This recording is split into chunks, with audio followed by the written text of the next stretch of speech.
अस्सलाम वालेकुम बच्चों, कैसे हैं आप सब। आज मैं आपको एक गधे की कहानी सुनाऊंगा।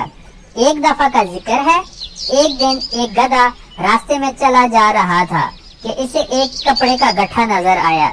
इसने जब ये गट्ठा खोल कर देखा तो हैरान रह गया। इसमें शेर की खाल पड़ी हुई थी। गधा बहुत खुश हुआ और इसने शेर की खाल ओढ़ ली।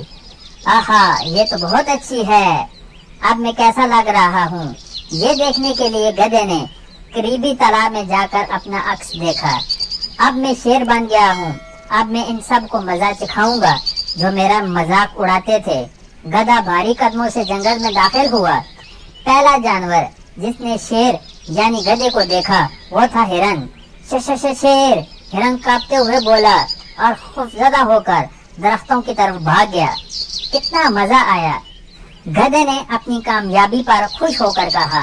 इतने में देखा कि बी लोमड़ी आ रही है। इसने जो शेर को देखा तो खौफ से कांपने लगी।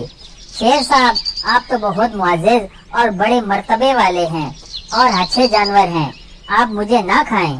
लोमड़ी गधे के कदमों में गिरकर इससे जिंदगी की भीख मांगने लगी।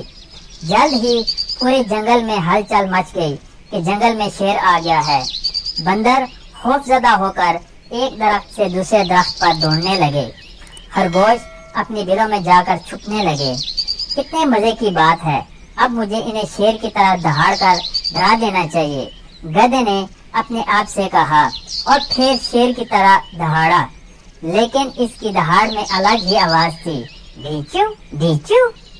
सब जानवरों ने ये आवाज सुनी और बाहर आ गए। इन्हें गधे की असलियत जानने में देर न लगी। ये दरअसल गधा है जो शेर की खाल में आ गया है। सब जानवरों ने आकर गधे की खूब दरगत बनाई। मत पूछें उसका क्या हाल हुआ। इसके बाद गधे ने तौबा कर ली और अब जंगल के जानवरों को तंग नहीं करेगा। इस कहानी से हमें ये सबक मिलता है कि बेवकूफ जैसा भी बेहस पहने, इसके बोलने से ही इसकी बेवकूफी का पता चल जाता है। तो बच्चों, कैसी लगी आज की कहानी।